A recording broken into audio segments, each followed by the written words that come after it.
Welcome to the Property Funder podcast. I'm Michael Dean. You can block me or you can follow me on the internet at property_funder. I'm here today with Ghislaine. Before we chat to Ghislaine, just wanted to give a shout out to the show sponsor, Avonmore Capital. Avonmore Capital is a development and bridging lender based here in London, lending from £250,000 to £25 million on refurbishment, ground up development, bridging loans and part complete developments. Also, thanks to you if you're tuning in for the first time. If you're not tuning in for the first time, please could you give us a big 5-star review and like and subscribe, whether you're on YouTube, Apple, or wherever else you get your podcasts.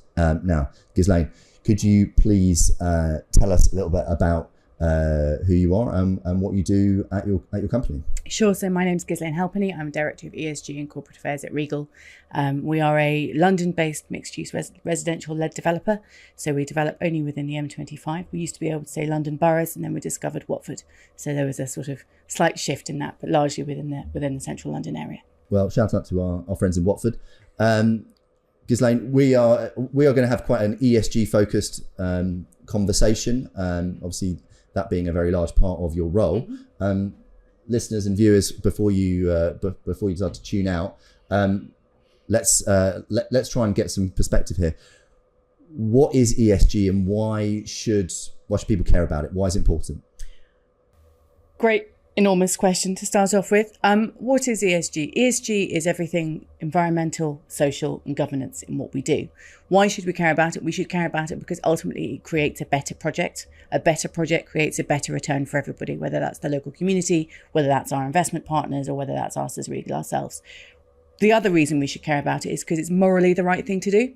And it's something which is going to come at us, whether it's from government, whether it's through funding regulations, whether it's through communities simply putting pressure on developers to do the right thing. We have to get ahead of the curve. And what we're finding and what we're seeing already and what we'll continue to find is that the people who aren't ahead of that curve, or the people who don't frankly believe in the cause, will get left behind. Can you just sort of explain what the E, the S and the G all stands for and the various things? Because I think there's a bit of a misconception or it's misunderstood. And I think it means different things to different people. But could you very briefly just explain what each component stands for, and maybe give some examples of how Regal puts those into practice? Of course. I mean, this is the big dissertation topic. The E is the environmental side. So this is the bit that I suppose is probably discussed most frequently. This is the bit about our journey to net zero, how we reduce those 40% of carbon emissions that the built environment is responsible for, and our obligation to do that. We also include within that environmental piece something like biodiversity, the need to make sure that we're actually building green spaces as well as productive spaces, and how we balance that out too.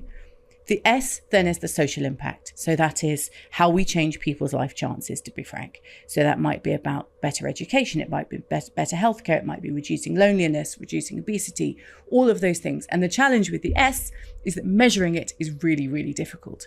And there are lots of different ways to measure it, but arguably this is about people, their stories, rather than about the pounds and shillings and pence. And then we have the G. And that's how we hold ourselves responsible for all of these things. So that's the governance part of it. That is making sure that you've got the right, processes and procedures in place, from board level responsibility for ESG, as I have at Regal, all the way down to making sure that you've got your modern slavery procedures in place on site and that kind of thing. So that kind of covers a multitude of sins within that. From an environmental standpoint, for those people who are in, the property developers and property investors that are listening, and if you ever make if you're making a planning application these days, I think in lots of ways regulation takes care a lot of the E component for you, doesn't it? You gave the example of biodiversity net gain. We've got things like net neutrality and other rules around fertilizers and the impact of fertilizer going to soil and that sort of thing. In terms of the S, mm-hmm. Do you find that there's a bit of conflict for a developer like Regal, where you could have a lot of the S taken care of through Section 106, affordable housing, that kind of thing, providing amenity, open space, but therein lies an issue of conflict, doesn't it? Because as a developer, you want to maximise the value of the finished units, how do you square that off against having to provide affordable housing? We hear about developments with quote unquote poor doors, and we can get into the merits of poor doors, because actually I think poor doors are necessary, but in certain circumstances. But how do you square off what I think is, I guess, these conflicts that arise, these paradoxes that arise in the case of a developer like Regal, where the S actually can go against your ability, or can hinder your ability to make money? I think there's a real need to think about the S as something which is additional. It has to be additional. We have all the things that we're required to do through 106, whether it's affordable, whether it's, improving green space, whether it's education contributions, whatever that may be. But if we're really thinking about what the S has to look like, that has to be about the people in the community that we're impacting. So we take the view that has to be over and above. But we also take the view that we want to do something that's connected to our business. And so we're, as Regal, we're a developer, but we're also a contractor. So we're a little bit different in that sense. We have an in-house construction division. More than half of our team are on that construction division. So this is something where we're always looking for recruitment. We're always looking for new people. And one of the things that we started a few years ago now was something called the Regal Academies. And we have 2 at the moment, but this is something that we're rolling out much further. And we have 1 in Watford and 1 in Brent. And the idea behind Regal Academy is we've partnered with Building Heroes. Building Heroes are a charity who provide construction and skills training and employment pathways to military veterans and military people who come from the military family. But then also we've taken that a step further, and so we've included local people in that. And this is not a selfless approach. This is not because we think it's the greatest thing since sliced bread, although absolutely it is. This is because we need to be building that talent pipeline for ourselves, but also for our supply chain. And the impact of Brexit, the impact of all the different changes we've seen over the last few years, is that we have this real recruitment crisis in construction. So that's the first reason we've done it. Taking us back to that original question of yours around why should we, surely this hinders us. Real estate is the only real industry that has to go through a quasi-judicial process to even begin to start with their license to operate. We have to go through the planning process. We have to have support from local people. We have to have support from local communities. We all know that without that support, it makes it very, very, very difficult. We also know that we've all been at parties, we've all had those conversations with people where they say, what do you do? And you say, I work in property, and they roll their eyes. Because actually most people's perception of real estate comes from the crap landlord, frankly, sorry for swearing, that they had as a student, that comes from, a dodgy conveyancing solicitor they met once. It comes from that kind of one-to-one connection. And what they don't realise is that real estate actually is that thing that we all touch and use and feel every day. So to break down those perceptions, the only way to do that is to introduce people to our sites, to introduce people to who we are. So we're bringing through our academies, sorry, very roundabout way of talking about this. We bring people, members of the public, essentially, 160 through around between 160 and 200 a year, onto our sites to be part of what we're doing, to learn, to train, to meet our subcontractors, to meet us. And one of the things that we really see as a result of that is a shift in that perception. And that means that they not only think well of Regal when we leave, which is a great bonus, but they also have had their views changed of development. So then when we're beginning to talk to them or beginning to talk to other people about a new scheme somewhere or something that's coming forwards, or would you like this, or how do you use this space, etc., we're not starting off as a position of the enemy. And I think that's something that I feel really passionately about, is that the industry has for many, many, many years done itself a real disservice in behaving, frankly, quite badly, and then almost getting a little bit scared and closing the doors. And we have to change that. We have to, in a new world of social media, in a new world of reputational risk, etc., we have to be able to open up those doors and really change those perceptions from the beginning. Yeah, I mean, if I cast my mind back to what I think, if you think about them big national house builders, they're probably some of the biggest culprits, aren't they, in terms of that perception. But on the flip side, you have to have some sympathy for them in a way, because they're ultimately, they've got to juggle so many different planning departments. They've got to juggle these huge land banks. They have to juggle huge workforces, subcontractors. So I do have some sympathy for them, but at the same time, it's good to see the approach that you're taking with regards to that, particularly the S component.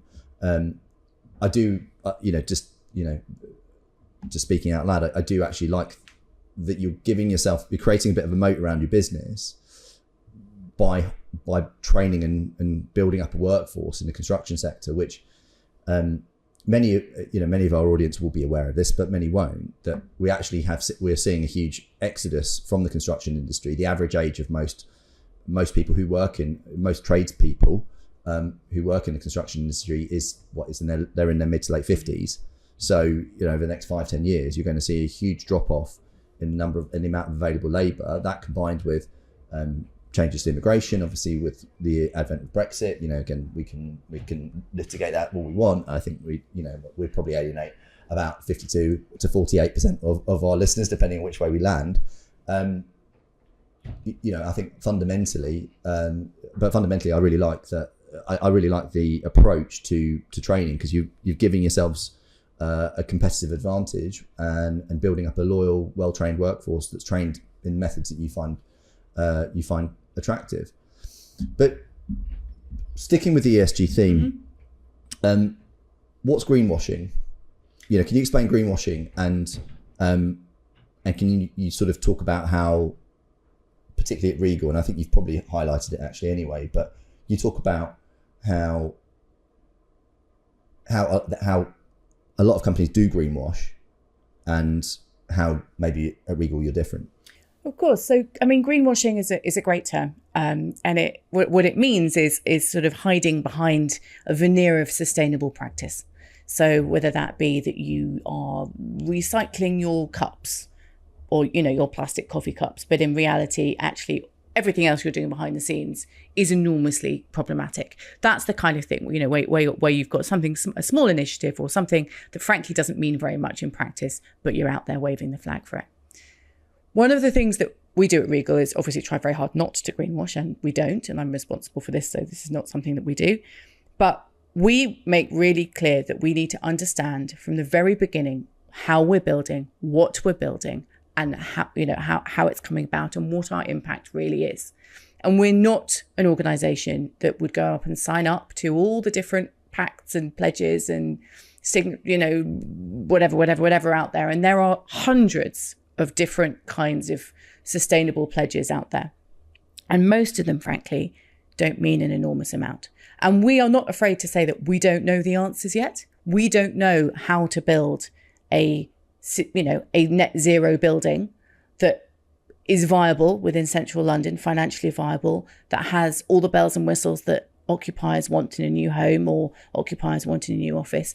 It's a real challenge, and we're not there yet, but we're getting there. And one of the things that we're doing is, so if I look at Fulton and Fifth, which is a big development in Wembley Park of nearly 900 homes that we're well on the way to building at the moment, or topping out quite soon. One of the things we've been doing there is we're using a precast facade system. So this means that we're using something which is, MMC in the old-fashioned way, large, effectively Lego pieces being slotted into place. There are listeners who will know much more about the detail of this and how these things are made than I am. But the main point with that is that we're actually managing to reduce our carbon impact by about 30%. And that's from a number of different things. One of them is that as it's factory made, actually that process is a lot cleaner, a lot easier, and you can really measure in some degree of accuracy, which you struggle to do on site, what's going in. You've also got reduced lorry loads arriving. So you've got reduced lorry movement. That's a massive, massive impact. And reduced numbers of people. So you've got that kind of travel to work time is reduced as well. Now, I wouldn't pretend that it's cheaper, it's more expensive. But the time we also save in that means that overall, when you combine the carbon reduction and the pace at which we're able to build, it goes up about a floor every week and a half, every 2 weeks, it makes sense. This is the kind of thing that we're rolling out across many of our projects. I'm hearing all that, and it sounds really good. I guess also there's that, you've got that build quality component to it as well. If it's, standardized construction, more efficient, like you said, less lorry loads, faster to market, you're going to have the units completed sooner. I guess that that reduces your risk, particularly if you've got the ability to pre-sell some of the units. That obviously makes sense for a big developer like Regal. a lot of our audience are specialist finance professionals. A lot of them are self-employed, sole trader or partnerships, finance brokers in, all over England and Wales, and some in Scotland. And, we've got listeners in 40 countries, but, let's say our core audience, is Bob from Bob's Brokers in Bradford. Why should Bob from Bob's Brokers in Bradford care about ESG? Why is that important to them? When they're ultimately their main focus is, client A and client B, they need, they need finance for, their home purchase, or for to buy their new business premises, or to fund their 3-house development that their clients got. Bob should care for 2 reasons. Bob should care because it's the right thing to do. Because if Bob wants his children or his grandchildren to live in a world where actually we're all still here and we're able to do all the things we want to do now, then it is the right thing to do. Now, that feels a bit kind of evangelical and proselytizing and out there, so apologies, but that has to be the headline statement. And I understand that might not be Bob's. Bob may not be there yet, which is fine. Bob may be like, Ghislaine, you're on your high horse there. And I fully accept the high horse, and I'm on the high horse, and I will remain on the high horse. The practical reason why Bob should care is that the end result will be better. We all know, we see that if you have a building that, is BREEAM excellent or BREEAM outstanding, or that has a WELL certification or active score, or any of those other accreditations, and that's a whole other conversation, but it's the best thing we have at the moment, the value of that building is maintained, and you are more likely to get an occupier in. Now, obviously, we're only talking about commercial occupancy at this stage with these accreditations. For residential, it's slightly different. And one of the frustrations that I have with the residential market is that we aren't really seeing that demand yet client side. We depend, and it's very varied depending on where you are, but for the majority of people buying a new home, they're interested in, the closest they might get is the cost of bill, cost of bills, electricity bills, maybe the kind of boiler, maybe the kind of double glazing if there is any. But actually, that kind of residential push towards a greener, more sustainable living is still quite rare.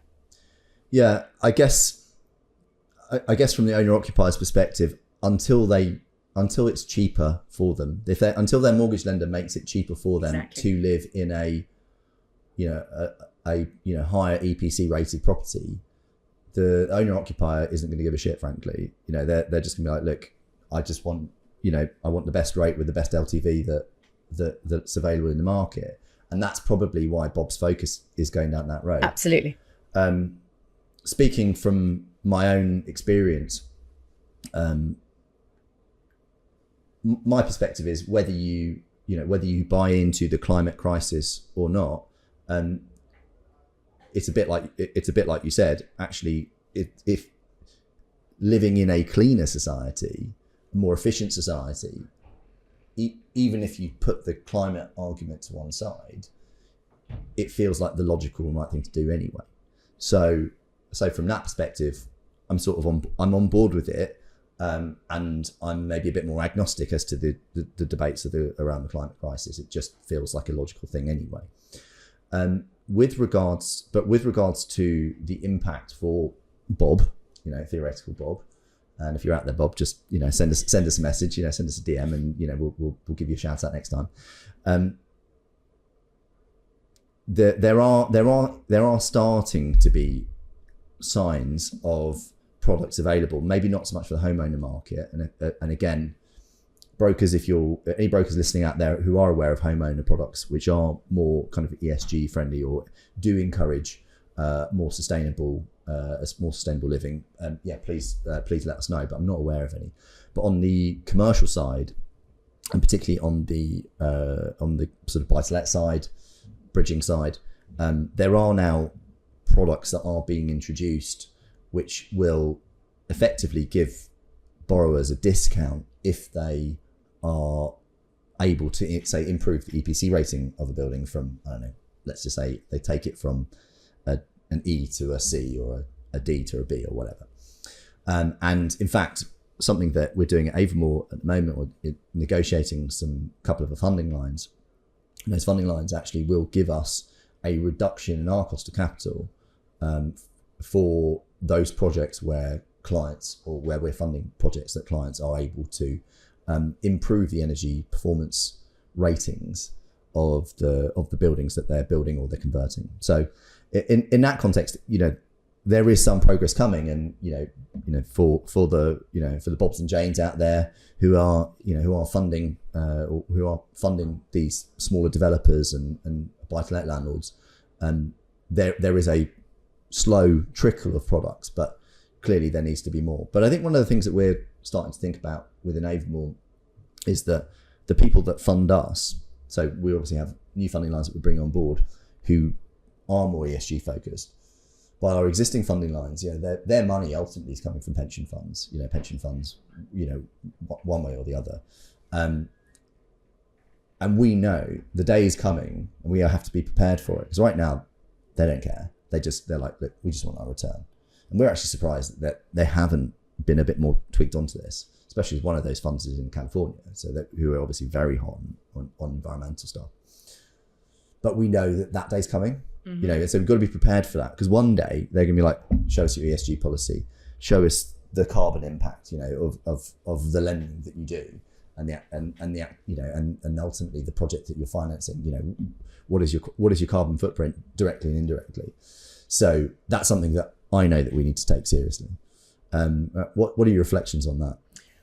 I think it sounds like you're ahead of the curve, frankly. One of the conversations we often have, or always have with our funders, is what difference will this make? If we can take this from this rating to that rating, or we can do this or juggle that, etc., etc., what difference will it make? And it's always quite frustrating that actually the difference isn't as much as we want it to be, if anything at all. And when we really talk to fund and market about it, and when we really have those conversations, often, more informally, it's because it's still quite hard, and there's no real drive, and it's not competitive yet to be in that position. And it was certainly one of the conversations we had a lot at MIPIM, which always then feels ironic that you're flown to Cannes to talk about carbon reduction. But one of the conversations we were having at MIPIM is how do we make this better? How do we get to a stage where the funding market really recognise it? And we're just simply not there yet. And the few that are beginning to think about it, it's very, very basic.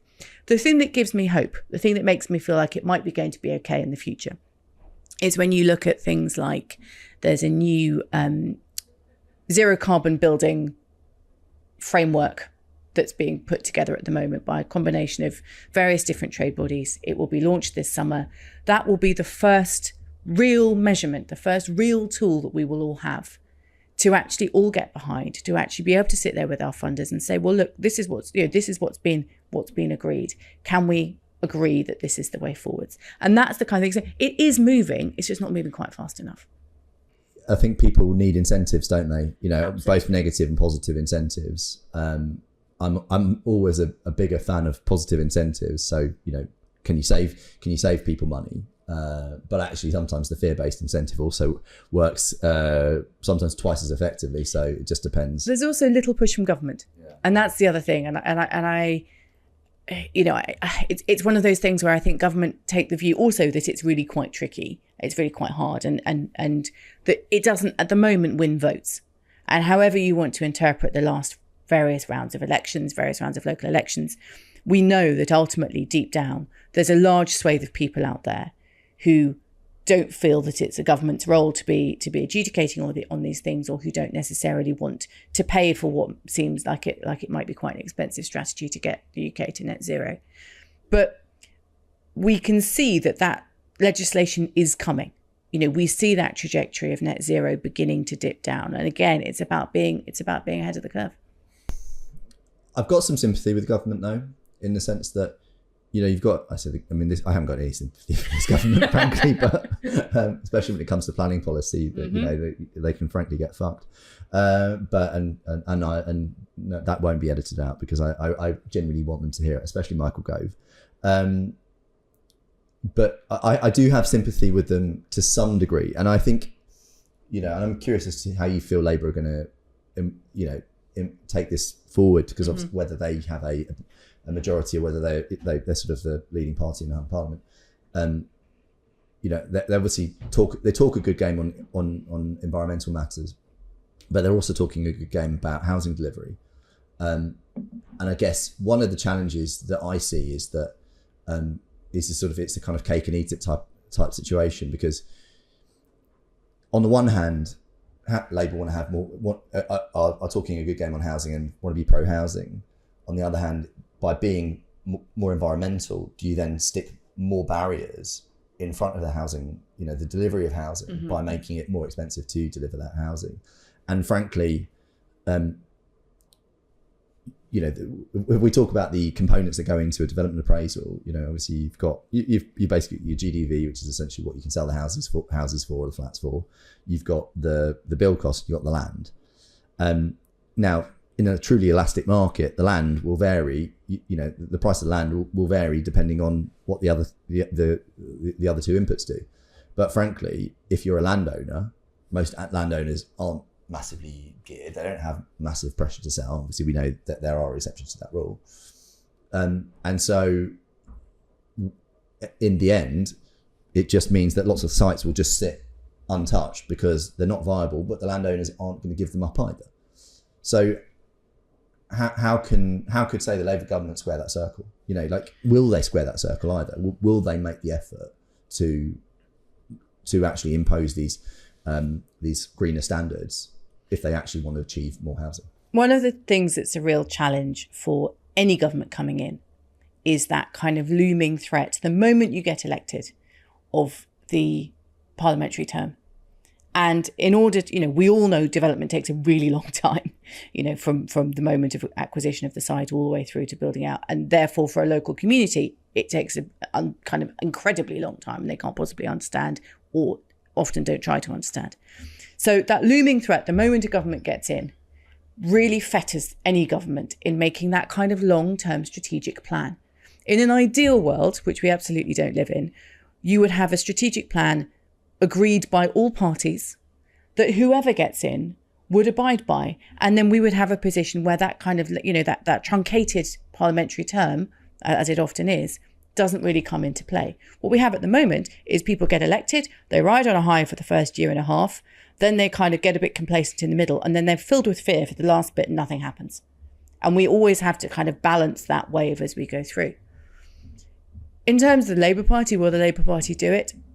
I think there's certainly some good suggestions there. There's a good starting point. If you look at some of the ideas that have come out over the last kind of 8-9 years, whether it's the Tony Blair Institute last year, whether it's the planning reform paper that Labour put out a few years ago that I was part of in my previous life, there are some kernels of good ideas in there. Whether they're going to be the silver bullet, almost certainly not. There is no one lever that can be pulled, but there's lots of things that can happen. Taking it back to your example of the landowner who's sitting on their land and doesn't really want to sell, ultimately that's a really brave move for any government to start interfering in that kind of situation. You can alienate an awful lot of people in the same way that you would if you were to tinker too much with stamp duty, and the same, any of those kind of big questions, which for those of us in the industry, you'd think actually there's something you could do here, are probably politically too unpalatable. Yeah, I mean, certainly if Labour start introducing, more effective CPO powers, that would very quickly turn off, people like myself that maybe would be wavering, or someone, true blue Tories all our lives, and now we're so disillusioned with what the Tories have done that you're like, well, actually Labour doesn't look that unattractive, but if they were to do that, it's something that I would sort of, think more of a sort of authoritarian dictatorship, something that you wouldn't think out of place somewhere like China. I think that would turn people off very quickly. But if we think about the housing crisis that we're in, I'm going to say something a little bit provocative, but and so I'm expecting you to respond to it. That we've got a housing crisis. We have not built enough houses for a generation. Probably for the last 40 years, and possibly more. And should we not be putting the cost of housing ahead of like any environmental concerns? You know, isn't it more important that we get people housed and give people an opportunity not to spend so much of their take-home income on rent and mortgages? You know, should that not be the first priority? And then once we fix that, then we can be a bit more focused on the environmental concerns. I don't see why the two things have to be mutually exclusive. Okay. I think you know, we need to prioritise good housing at the right price rather than just housing. And given that we would effectively, in our government of two, be starting from a blank sheet of paper, what you would make sure is that low cost housing, or that, you know, that whatever it is that we're sanctioning going forwards, is as environmentally sustainable as possible. It doesn't have to be hugely expensive. You just have to build it in right from the beginning, right from those initial conversations where the landowner, as you say, where you're sitting in front of your, you know, your Excel, your appraisal, etc., etc. That's when you have to build it in. When it gets really difficult is when people wake up to sustainability halfway through the process. And you've already gone through the numbers, you've already worked out whatever it is you think you're going to be doing. And then somebody walks into the room and says, oh, by the way, have you thought about that ESG woman we spoke to last week and what she said? That's when it gets really, really difficult. And that's when, you know, so at Regal, bring it back home for me, we make sure that at the beginning of every single process, this is the topic of conversation. So we have an in-house sustainability steering group that has representatives from every part of the business on it. We meet monthly, we have a tracker, every new project comes to that group as well. And only through doing that do we stop having these moments where we've realised that actually it's got too expensive because you're 6 months in. That was that a reference to a planning officer or planning officer requirements, in that the person coming into the room and saying, have you thought about this? Not at all, it's usually me. Oh, I'm usually the one that walks into the room and says, by the way, did you remember? So I'm trying to not have to be that person anymore. So when your land acquisition team are looking at a site, are you barking in their ears going, you need to do this, you need to think about that, you need to factor this into your appraisals? I try not to bark, but yes. No, of course of course. A measured, consistent tone. I liked your suggestion about I suppose making housing less political and more apolitical. I sort of have a similar view about the NHS. I think that it's too often used as a political football. You know, it's sort of, you know, Labour always it always frustrated me. Labour was like, our NHS, we built the NHS. And it's like, yeah, fine, okay. You know, they've not been in government for the majority of the NHS's lifetime. So can they really make that argument? The same way with, but I think the same goes for housing. Maybe I've more latterly come to the view that we've got to view housing in this country as it's a form of national infrastructure, not as our sort of, yes, okay, your home is your castle, but at the end of the day, the collective housing stock in the country is a form of national infrastructure, and as a consequence of that, attitudes to housing, it needs to be more cross-party, and I think that is a big problem. I don't know how you square either of those circles, and I don't think we've got enough time to go through them. So to go through those points. So I'm sorry to disappoint our audience with regards to opening that little Pandora's box. But I do think what you were saying there was absolutely spot on. In terms of the measurement of ESG credentials, do you think that how companies' ESG performance is measured needs some refinement? Because I think we were seeing a company like Tesla receiving a much lower ESG score than I think some weapons manufacturers, for example, and that obviously obviously you do get these anomalies. How can these sort of ratings agencies square that circle? You know, does there need to be more refinement in how it's measured? Absolutely. The current assessment, the current way in which we measure these things in our industry, in real estate, is frankly a mess. There are an enormous number of different ways you can do it. There is no real agreement. What you end up with is a situation where actually it's really quite easy in some senses to game. Doesn't produce the right results, simply ticks the box. All you're really demonstrating at that stage is that you know how to tick the box, you know how to play the game. At the same time, when we're looking at ESG across the board, you know, the E, yes, you can quantify that a bit better. But you can have a building that has all the sustainable qualifications in the world, accreditations in the world, but ultimately that's not the same as having a net zero building or even a carbon positive building. We then move on to the S, and that's where it gets really, really tricky. Different audiences want to think about the S in different ways. So the financial world still very much wants not very surprisingly, a kind of quantitative assessment. The financial world tends to want to know how much value is being given. And, I know, for example, at the Regal Academies, we're putting around 2.1 million of social value pounds back into society. Now, this is a bit of a queryable figure. Can I prove it? No. Have I put it through one of those calculators that spits out numbers at the other end on the social value? Absolutely, I have. What I'm much more interested in, and what I think I think it becomes really difficult, is that kind of qualitative measure. Is it better to have run one careers workshop with 600 children once 4 years ago, which would get you quite a decent score because of the number of participants and this and that and the other? Or is it better to have two people who you've actually built up their confidence and given them enough confidence and enough skills to go back into the workforce? So they're not claiming universal credit anymore. They're not worrying their family because their mental health might be in crisis, etc., etc., etc. And that's where, for me, it gets really difficult, because actually I'm much more interested in how we can tell those stories more effectively, and how, as an industry, we need to have a bit more time for that.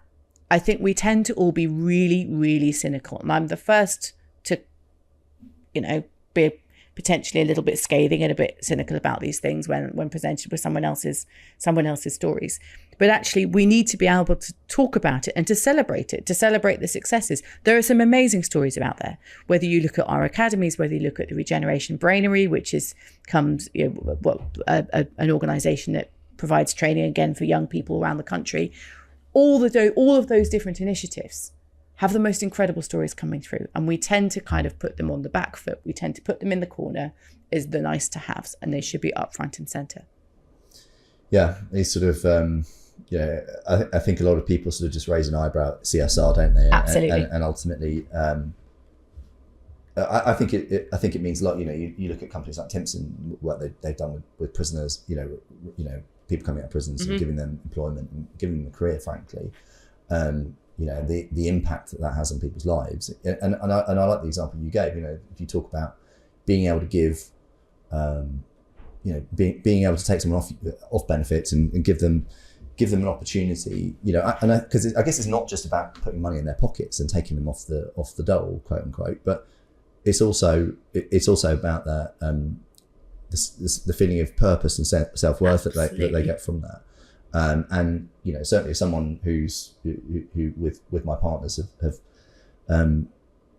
founded and created multiple businesses, and we've given a lot of people employment, but training and also a sense of purpose. And for that for me, without blowing too much sunshine up my own,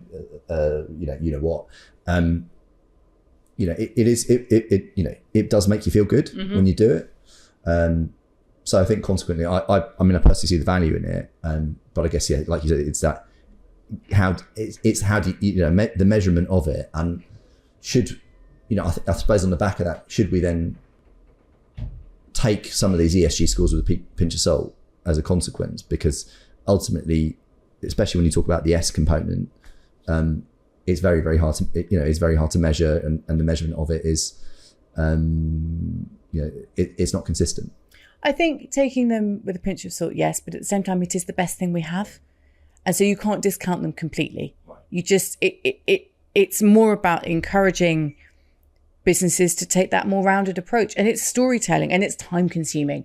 It's that you need someone to sit there and frankly write the stories, be the stories, tell the stories, and that's one of the other reasons why it gets a bit left behind. It's something which does involve time and energy and frankly resource. Yeah, that's right. Let's just move on maybe to a bit of your career journey. You're obviously now the sort of queen of ESG, if you want, of London's property world. How did you get there? What was the career path? Sort of starting from kind of uni days.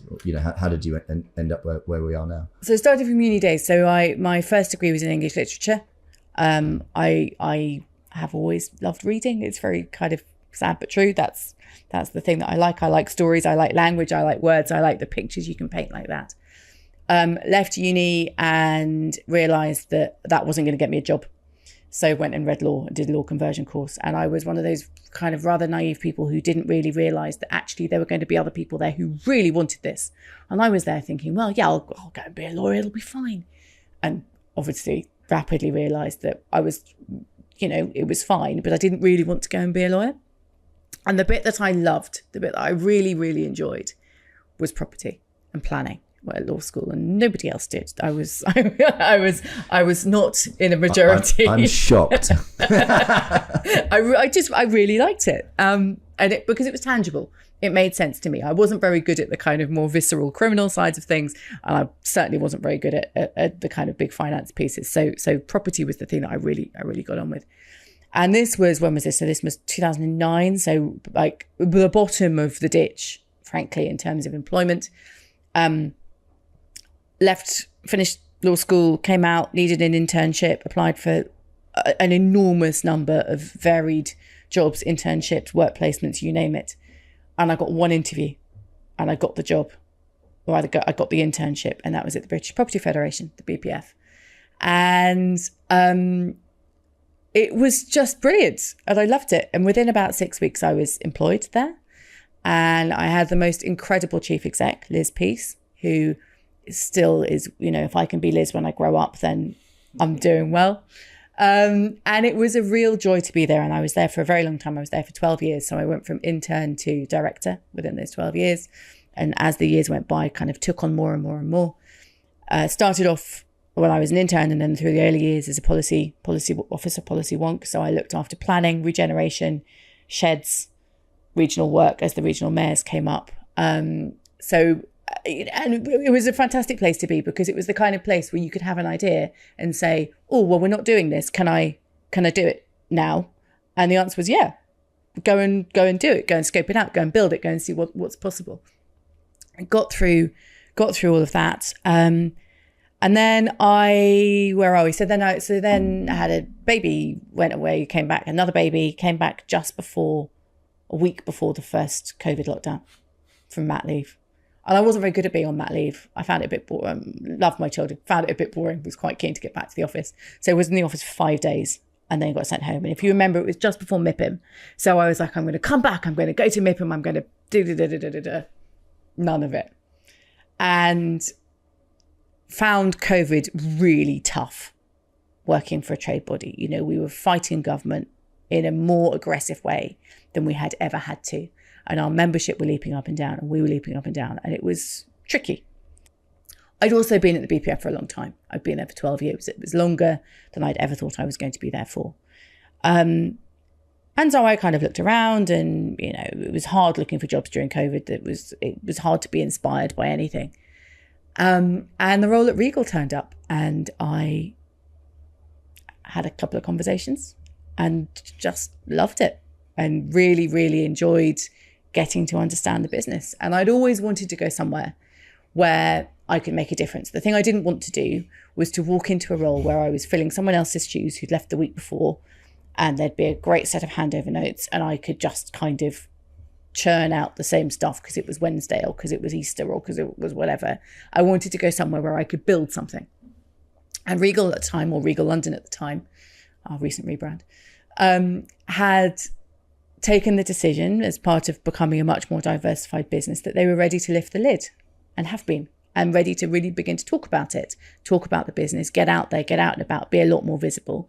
But also ESG was becoming a real groundswell within the business, but there was no one to kind of look after it, no one to have that piece of the pie.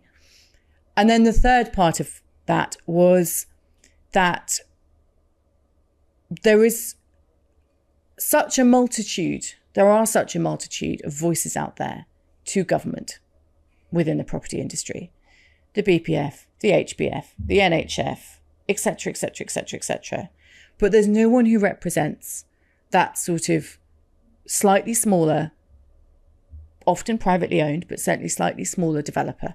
You know, we're not members of the BPF, we're not members of the HBF, we're not members of anybody, because we feel that we might get a little bit lost, but also we haven't got the time or the resource to put in.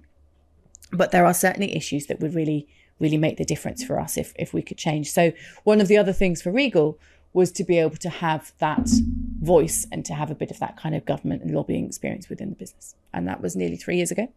Joined the board 6 months in. Very proud to be part of the business.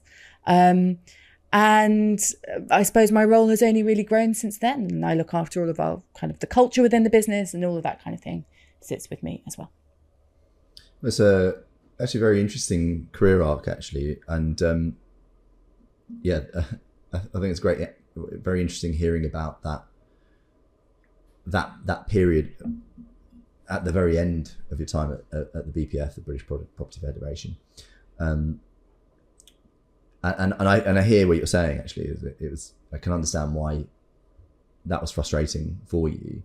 I know Adam's counter argument, which is that a lot of these high street retailers had the benefit of furlough money, and they probably could have continued to pay their landlords, notwithstanding. But it's interesting to hear how, you know, you I think 12 years anywhere, particularly as your first role out of I suppose university, you are going to run out of road, aren't you, eventually? And I imagine you probably don't see yourself. I mean, I suppose, can we call BPF at Quango? No, trade body. But you're probably not going to want to spend, 40 plus years of your career in a trade body. I mean, there are people who do. There are people who do the rounds of all the various trade bodies, and you see that. And there's a certain appeal. You get to know government extremely well. You get to, you have the benefit of those decades upon decades of policy knowledge and policy nous. And the other thing was that working for a trade body, I only ever saw the problems. I only ever saw where planning didn't work, or where rent reviews were problematic, or blah, blah, blah, blah, blah, blah, blah. And I wanted to know how it actually worked in practice. I really wanted to get under the bonnet of it and actually be part of something from beginning to end, and be part of that process and be part of changing that perception. And I don't know, it's something I really felt really strongly that I wanted to go and do. And what can I say? I mean, it's worked out. You're obviously, obviously a very successful person in your own right. You're a female on the board of a successful company in the property industry. So we could call you a unicorn to some degree. How do you feel about representation of females at senior level particularly within the property industry, the property finance industry? Clearly there's not enough of it, but does it need to be addressed? And if so, B, what do we need to do to address that? Yes, it needs to be addressed. Okay. And I think it would be, I think, how can we make the right decisions when we're building something new in a city, in a town, in a village for a diverse population, if we are not a diverse group making that decision? We all have read those examples of groupthink, where you've got a group of men or a group of women or a group of one homogenous type of person, and the decision falls in a particular way because none of those people think differently. And I come back to it from that perspective. So I absolutely think it needs to be addressed. There are some great organizations out there doing some really, really good work. Real Estate Balance being one of them. And one of the things that we see, and you see it when you look at the numbers going through all sorts of businesses, is that actually early doors, it's relatively balanced. And it's at that kind of early 30s period where that's when women often fall out of the system. So I think there's a huge amount to be done, whether it's supporting women coming back from work after having had babies, whether it's making sure that there's a really clear career path. One of the things that has kind of stayed with me, so I didn't expect at all to be invited to join the board at Regal, was thrilled when I was, And one of my female colleagues said to me, it shows me that it's possible. It shows me that the door isn't shut and there is a route. Now, it may be that it's not that she wants it. It may be that she's not the right person, whatever. The point is that even being there shows other women, shows other men as well, that there is a route for everybody. And it's that kind of thing that's just really important. I think we look at the efforts that some of the big events go to, that some of the big organizations go to show diversity. I think that's brilliant. I think we still absolutely should be calling out people who don't have a diverse approach to life, who don't take a balanced approach to life. It should just be a thread that now runs through everything and everybody is aware of. I mean, I agree with everything. I agree with almost everything you just said on that point.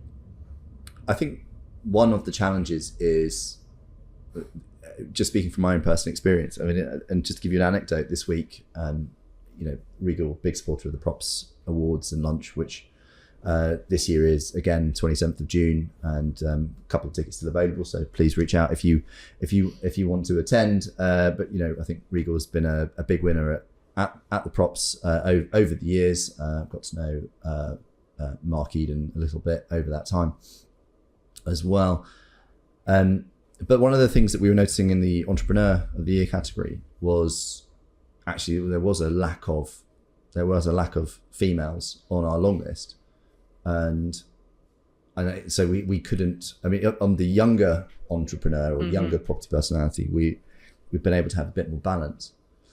But I think one of the challenges, maybe from my perspective, and I'd also put this into as an employer, someone trying to hire people, I do keep coming back to it, is that the talent pool of women coming into the real estate industry, and it might just, whether it's a perception thing, I don't know, maybe you can explain it to me through your own eyes. But I literally don't care what or who you are. You can do the job well. I'm going to hire you.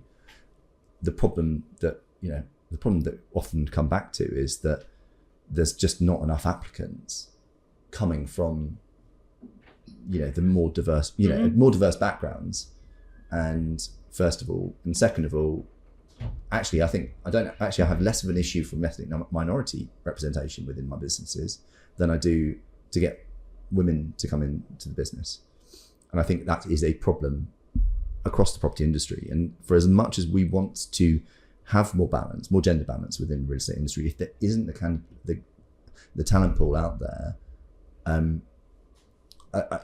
think you can only hire what applies. I think it's a real challenge, and it's not something we're going to solve overnight.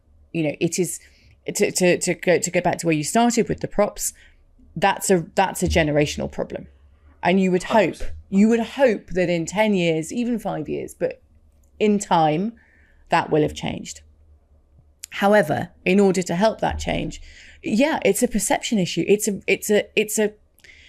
a look and feel issue. It's when that potential candidate looks at your website, looks at your social feeds, looks at any of those kind of, visual cues that we have around potential employers. How do you look? Do you look like somewhere that might be welcoming? Are there only pictures of white men in blue suits and white shirts on your website?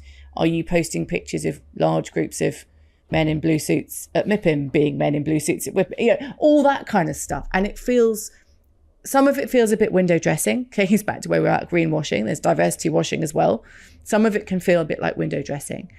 But people go to the places that look friendly, that look nice, that look like they might have that path, that it might be somewhere that they could fit in.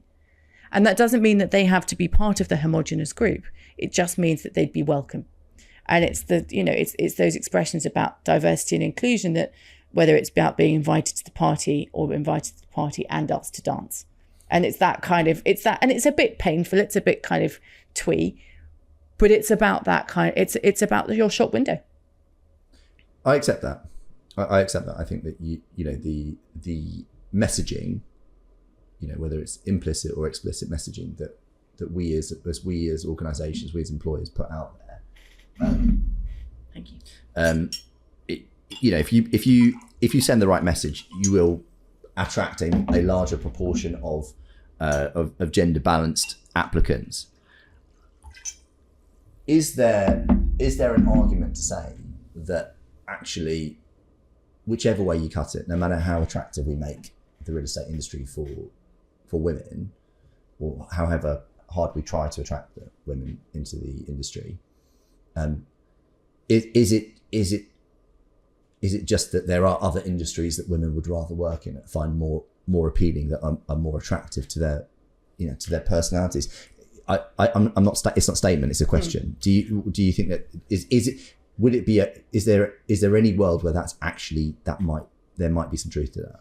I think, sadly, yes. I think at the moment that there is probably some truth to that, but I think, this takes us back to those perception issues we were talking about right at the beginning. People don't understand what real estate is.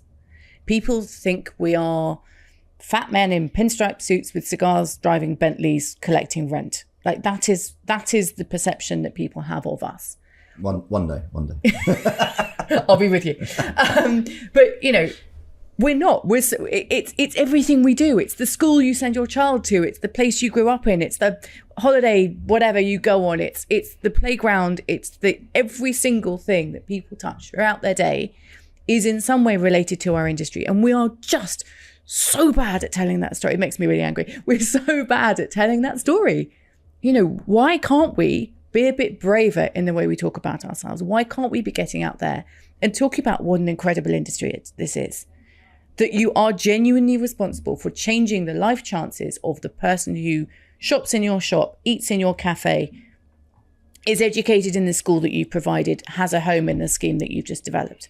That's what we're responsible for. We're the most, in my eyes, one of the most powerful sectors, and we hide behind this veneer.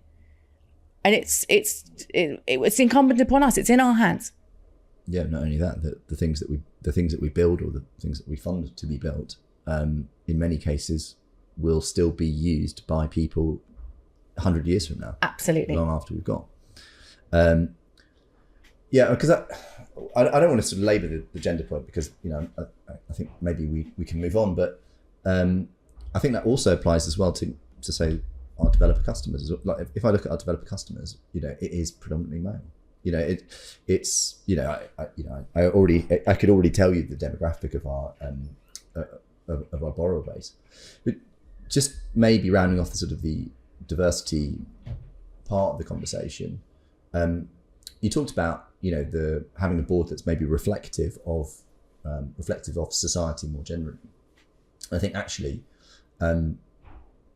there's a lot of work has been done both in the UK and US and worldwide to particularly when it comes to females and minority ethnic group representation. I'm not going to say whether that's gone far enough or gone too far or anything to that extent, but actually one of the criticisms of those sort of DEI programs is that you end up with you have diversity of kind of how people appear, but you touched on it yourself, is that we have the sort of background of thought, and you end up with a sort of homogeneity of experiences and thoughts.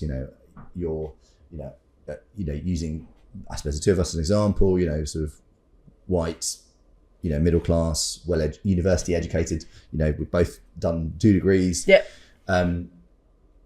How diverse is our life experience, shall we say, relative to the people that we're actually providing homes for?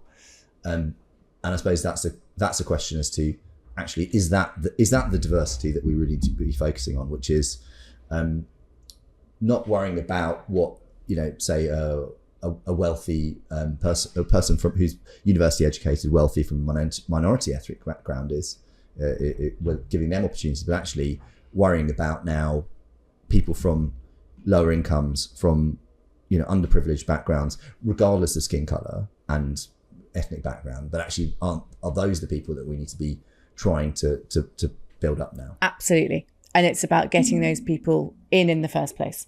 But yes, that's absolutely what we should be aiming for. There are other sectors who are streets ahead of us. in this kind of thing. You know, we are, as often is with real estate, we're quite myopic. We look at ourselves, we kind of navel gaze, and we're a bit scared of looking outside our own sector. But the only way to get those people onto the board is to get them in the first place, and then to get them, frankly, board ready, you know, to be able to be part of those conversations. And that's something that I'm not sure we know the answers to yet as to how to do it, but it's certainly something that we should be doing. Yeah, not going to be an easy one, that no. I don't think, but I guess, you know, we can all have, you know, we can at least have ambitions to address that to some degree, or at least as much as we can make some degree of positive impact.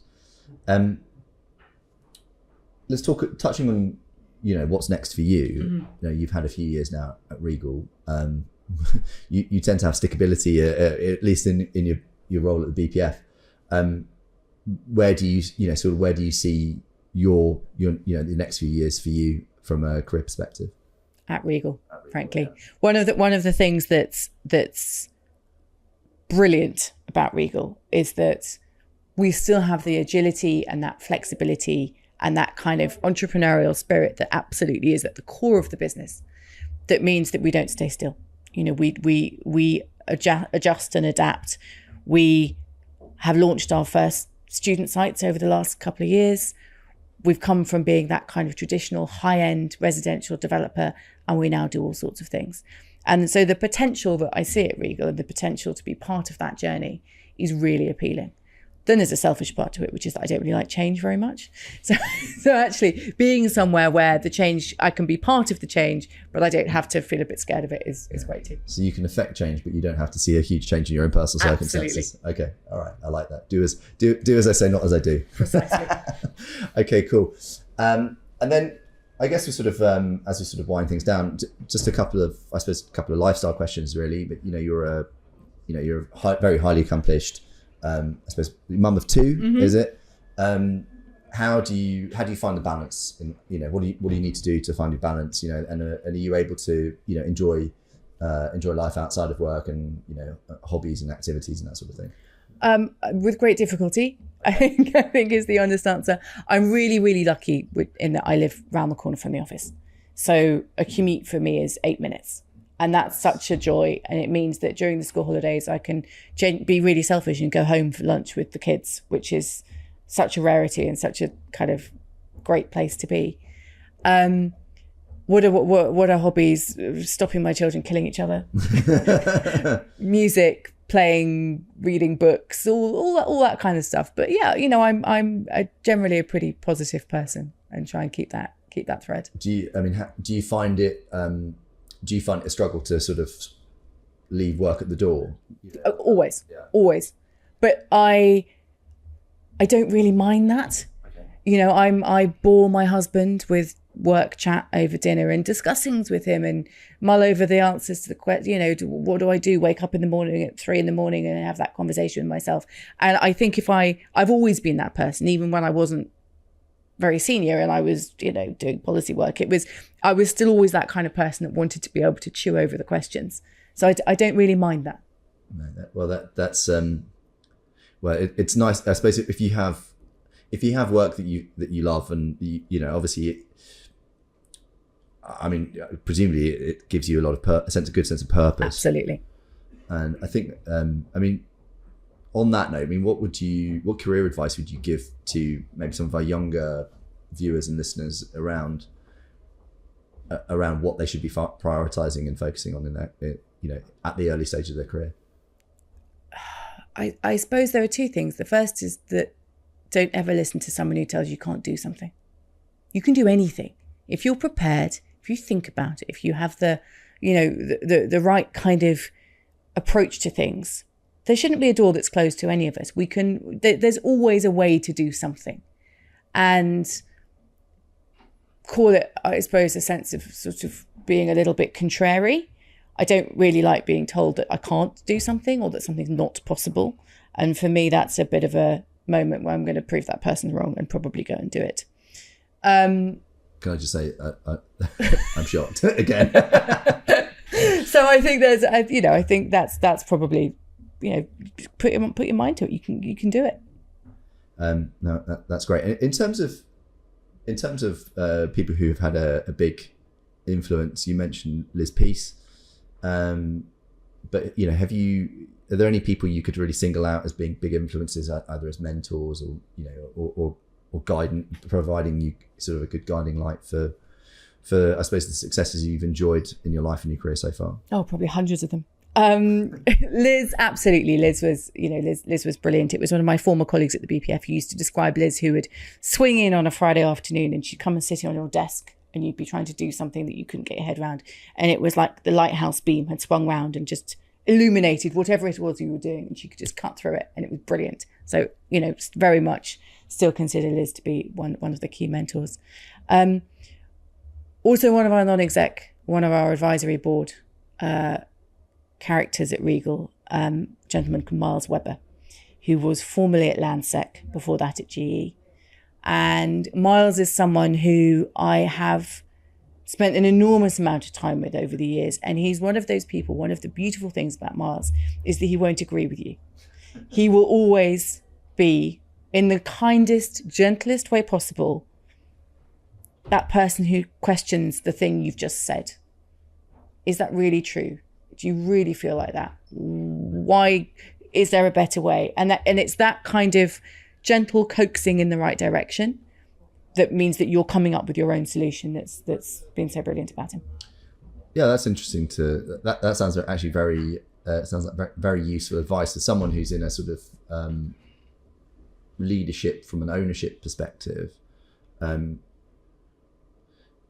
It is actually a skill that I'm learning and developing now, where it's not you can't tell people to do anymore, and we shouldn't really. I don't really consider that to be good leadership anyway. But actually, the level of leadership I've got to now within the various businesses that I'm in is that actually, for the most part, it's about asking the right questions. Absolutely. And so, yeah, you said Miles Webber. So, maybe I'll have to. He's chair of Norwood. He's absolutely chair of Norwood. Okay, well, brilliant. Also another excellent charity that's very active within the property industry, and presumably Regal are big supporters of Norwood as well. Yeah. Last question. I'm going to go a little bit off topic. Back to this is one of the closing questions of when we started actually, but I thought I'd ask it because of your background in English literature, mm-hmm. and it was quite funny that you said that you ended up doing law, because I had a couple of housemates who did when I was at Bristol University, who also did English, and they both ended up in law. Funnily enough, so there's maybe a bit of a connection there. One of them still is a lawyer, the other one isn't. The question I wanted to ask was, what's the one book that you would recommend to our listeners that you would say is your favourite book of all time, and that you would gift to anyone who hadn't read it? Please, can I have two? You can have two. Yeah. Okay. The first one, which is not an enjoyable read, but it is a necessary read, is Show Me the Bodies. Okay. Peter Apps about Grenfell. And I'm going to bring the conference, we're going to get right down. Heavy. Really heavy. But it is, firstly, beautifully written. And it's it's tough. And it's a combination of the stories, the personal, as we were talking about before, those personal stories of the people who lived within the Grenfell Tower. But then there's also wrapped around it what actually happened. The multitude of mistakes that were made right from the very beginning to the very end, and why the tragedy played out in the way it did. And it is the most harrowing read, but it takes you on that journey. And I genuinely think it should be kind of compulsory reading for everybody in the sector. So that's my first one. My second one is Stig of the Dump.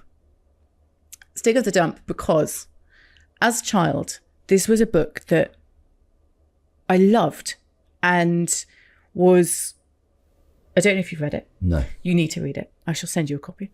It's about a boy in a dump who has built his own house, and he gets found by this other child, and it's all very 1950s and a little bit weird. But there were kind of particular details about it, of how he made his window or how he let the smoke out of his eyes. Anyway, And then I read it to my son, my eldest son, last year. And it was the first kind of grown-up book we'd read together. And seeing him light up and want to talk about the following day, all the bits that I'd loved when I was a kid, was just brilliant. No, so those are my two. I love that. And what a nice thing to connect with a child over. And yeah, I'd be delighted if I could get any of my kids to read a magazine, frankly, and not have their heads buried in a tablet. So well done you for, and have I shouldn't be surprised really on the back of this conversation, but well done for you for managing to get your children to read anything. I think that's a real achievement as a parent these days. It's been a really good conversation, Ghislaine. I wasn't sure how it was going to go, but I think it's been really fascinating. You've been a great guest, very engaging, and I'm sure our audience have really appreciated your contributions. If anyone wants to reach out to you and get in touch with you, what's the best way for them to get hold of you? Probably LinkedIn. Okay. As one of those people, but then also on the Regal website, you will find my email address. Okay. So feel free. Okay, that's brilliant. And to our viewers and listeners, again, if you want to get hold of me, I'm at property_funder. All that leaves me to say is thank you very much for your time. Thank you. It's been an absolute pleasure. It's been a really enjoyable. What is it? Sort of probably an hour and a half. I think we'll look forward to round 2 very soon. Indeed. Thank you very much. It's been a pleasure. Thank you.